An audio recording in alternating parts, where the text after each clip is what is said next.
welcome to Gameday U, Oklahoma's only weekly football pregame show on TV. I'm your host, Kaylee Jo Hommel, and next to me are Emily Leveth, Aiden Tyler, and Britton Ross. Now, before we can talk taming the Tigers, let's roll on back to the Crimson Tide.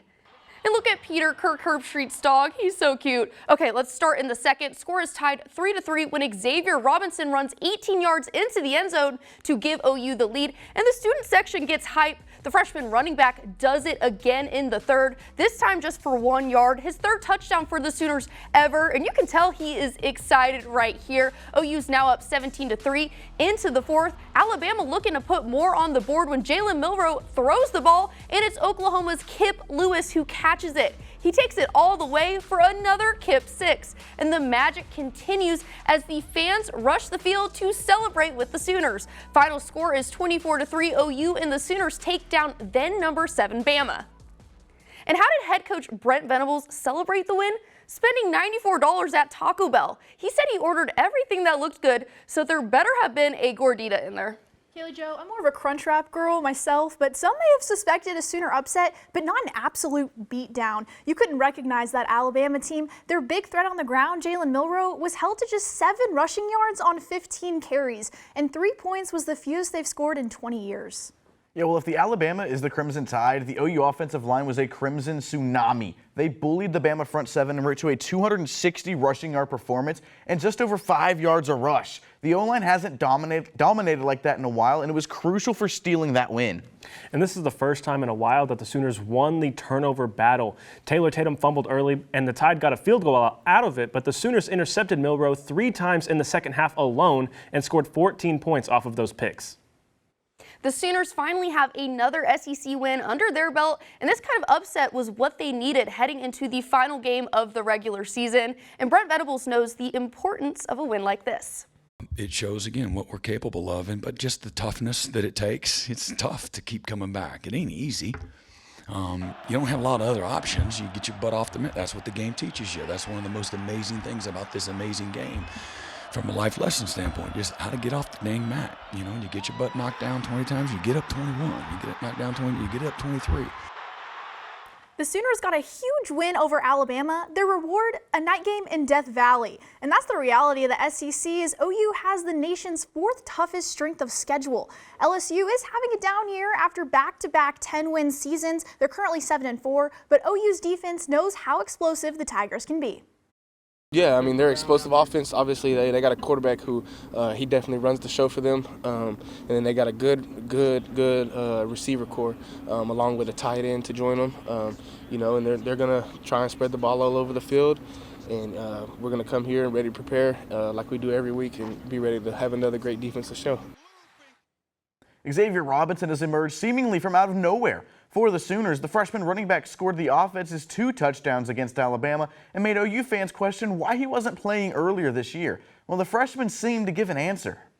For me, at the beginning, I had a hard time getting into the installs and getting the plays down. But, once you get those plays down, for me, it was really understanding the scheme, you know, how everybody's blocking everything up front, what the wide receivers are doing. Once you're doing that, you get to know what's going on, and that's where you can go out there, get comfortable, and start doing your own thing. And it looked like everyone in the Crimson and Cream finally felt comfortable Saturday night, even the freshmen who have slowly been earning more and more playing time this season. Senior linebacker Danny Stutzman reflected on the impact of the young guys. In front of the team, I said you can either create a legacy or you can cement it. You know, for those young guys, they create their legacy, man. Those plays will go on in history. You know, Eli had the challenge of, we told him anywhere 2 goes, we need him on him, and he stepped up and he dominated. You know, he played some of his best football. And then Xavier, obviously, you know, he had the option to redshirt. And he decided he's sticking it through with this team 130, and I'm so happy he did, man. He knew he was going to get his opportunity, he was going to get a shot, and he definitely took advantage of it. The Sooners are heading to the Bayou, and Gameday U reporter Abby Williams has more on what you can expect down south. That's right, Kaylee Jo. Well, the Sooners make the trip down to Baton Rouge this weekend. Sooner fans not making the trip can get the taste of Louisiana right here in Oklahoma. Stick with us to meet the Louisiana native responsible for bringing the Bayou to OKC.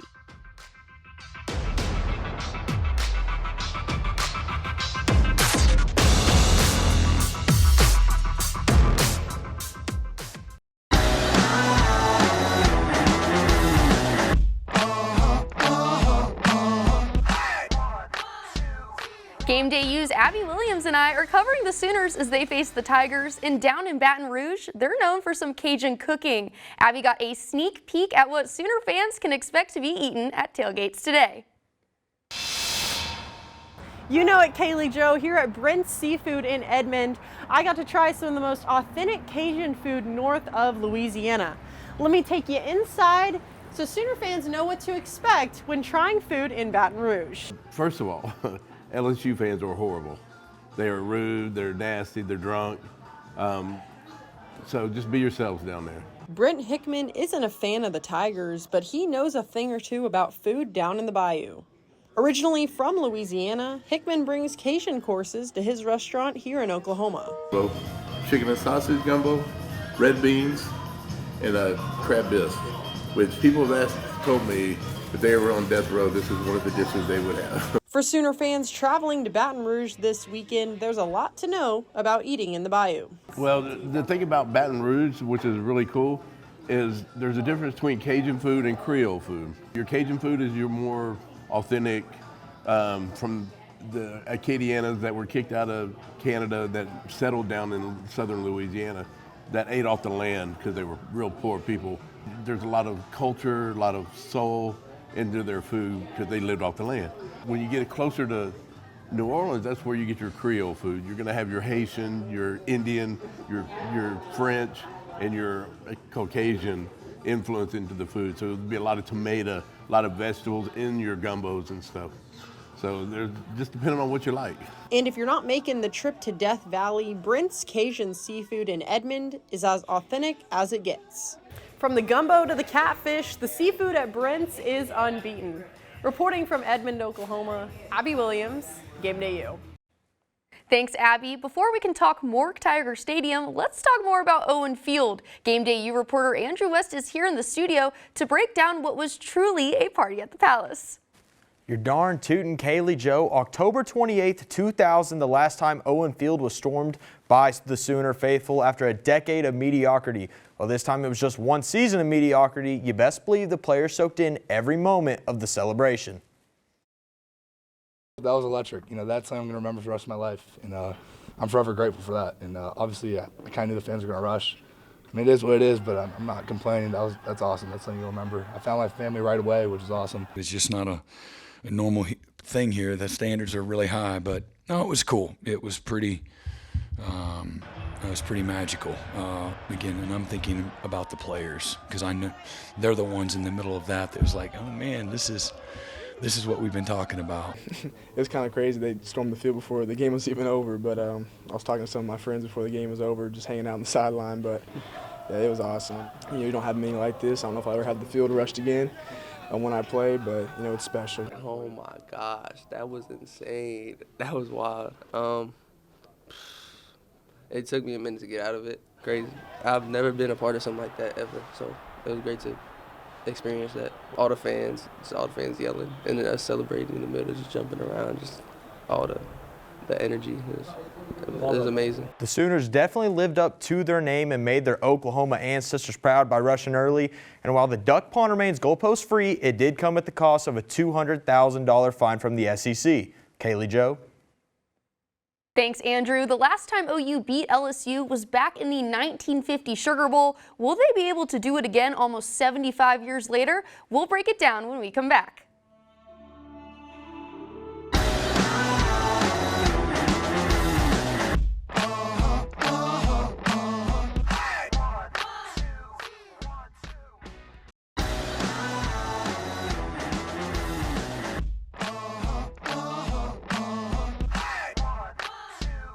While at SEC Media Days, OU quarterback Jackson Arnold told me the game he was looking forward to the most was LSU to play in Tiger Stadium. Our Abby Williams was also there at SEC Media Days this summer and asked the Tigers about playing in Death Valley. OU's rookie season in the SEC wraps up in Death Valley against LSU in one of the toughest stadiums to play in. OU's all-time record against the Tigers is 1-2 with all three games being played at neutral locations. LSU's newest quarterback, Garrett Nussmeier, has a warm welcome to the Sooners when they come to Tiger Stadium. Death Valley at night is unlike anything in college football. But, I think OU and Texas both, they've already played in games at big stages. So I don't think it's going to be anything new to them. But I will say that Death Valley is something special. The addition of Oklahoma and Texas bring more competition, but LSU welcomes the challenge. Both OU and Texas are very storied programs. I think adding them into the SEC only does good for the game. It creates a more competitive environment in the already most competitive conference in all of college football. I want to welcome Texas and Oklahoma into the SEC, making this, in my opinion, the premier college football conference in the country. Deep and competitive, and certainly now an incredible challenge from top to bottom. The last time these two teams met, the Tigers clawed down the Sooners in that 2019 Peach Bowl, Joe Burrow's Heisman season. Now 5 years later, the Sooners get the chance to even up the series. Reporting from SEC Media Days, Abby Williams, OU Nightly. Thanks again, Abby. Before the season started, LSU was ranked 13th in the AP poll. The now unranked Tigers aren't looking too hot as of late, with 3 losses in a row against Texas A&M, Alabama, and Texas, but they snapped this last Saturday with a 24-17 win over Vanderbilt. Let's break down the numbers. LSU ranks in the bottom 3 in the SEC in rushing defense. OU has been struggling on the ground all season, but have found their rhythm, rushing for over 200 yards alone in the first half against Alabama. Arnold and Robinson should absolutely wear down the Tiger D-line. Well, LSU converts on third down over 50% of the time. That's good for 5th in the country. That is not good news for a Sooner defense who is on the field for 32 minutes a game. They need to get stops on third downs to keep themselves fresh, but it's not going to be easy. And the Tigers are 21st in the country in sacks allowed, only 13 given up all season, compared to OU's defense, which is 11th in the nation with 33 sacks this year. That's a strength-on-strength matchup that I'm excited to watch tonight. Well, over in the rest of the SEC, it's rivalry week. Auburn and Alabama will face off once again in the historic Iron Bowl. The Tigers need one more win for bowl eligibility, which sounds a little familiar to something that happened here in Norman last weekend. I'm looking at a high-stakes rivalry, this time renewed. Texas A&M hosts Texas for the Lone Star Showdown, where if you win, you're in, and facing Georgia in the SEC Championship. A pretty pricey matchup, the most expensive ticket in college or pro football history, a whopping $1,079. Well, OU is headed to one Death Valley, but South Carolina, they're headed to the other. The Gamecocks travel to Clemson to face off with the Tigers at 11 a.m. And South Carolina and Clemson are both outside the playoffs right now, but they could sneak their way in with a win. And the Tennessee Volunteers are headed to Nashville to play in a construction zone with Vanderbilt Stadium still unfinished. A 6-5 season is great by Vandy standards, and it has a chance to be their best year since 2013 with a win today. We still have so much more to look at as the Sooners look to seek revenge for the 2019 Peach Bowl. We'll break down how they could do it and some key players to watch when we come back.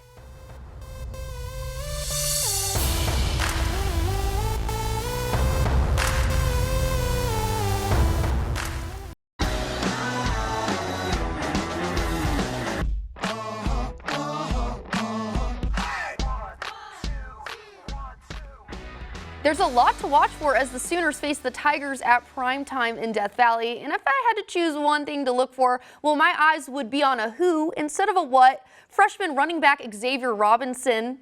He was named SEC Freshman of the Week after his performance against Alabama, and for good reason. Robinson had 18 carries for 107 yards and 2 touchdowns. It was a career high for him in both yards and touchdowns. He gave OU the momentum and lead they needed heading into halftime with an 18-yard touchdown run with 37 seconds left in the second quarter, and he came back and did it all again.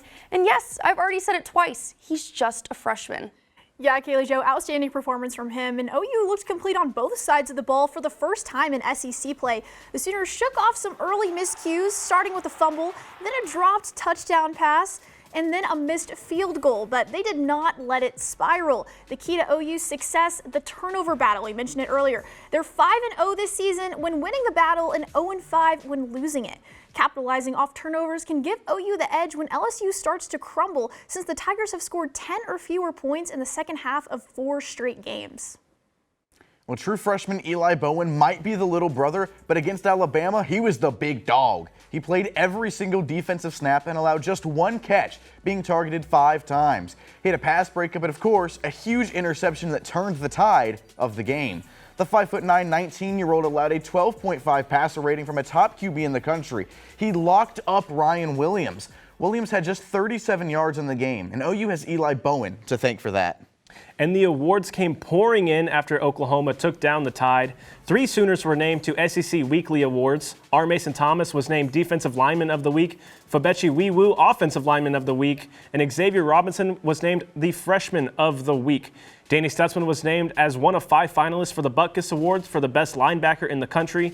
And to top it all off, the Football Writers Association of America named the Sooners the Cheez-It Team of the Week. They sure did wake up feeling the cheesiest. Well, that's all for Emily, Aiden, and Britton this morning, but we still have more Game Day U to get to. We'll have a new group of analysts at the desk ready to make some Week 14 picks.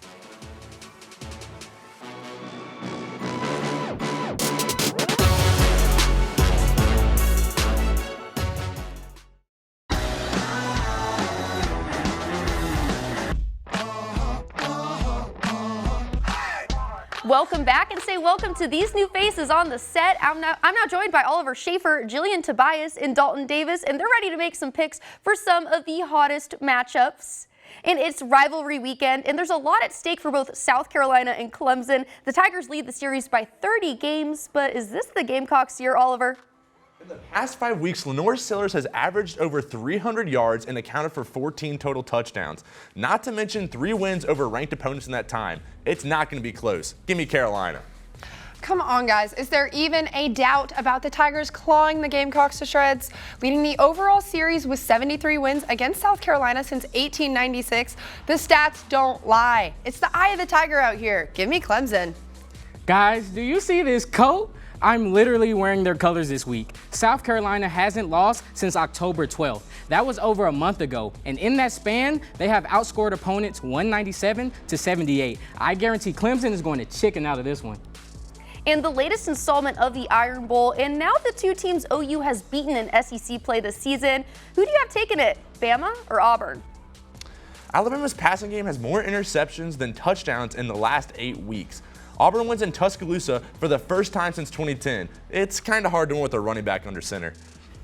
Alabama has never beat Auburn in Tuscaloosa without Nick Saban as the head coach. This Iron Bowl brawl is going to be one for the books. With both teams not being contenders for the SEC championship game, I'm rolling with the Tide.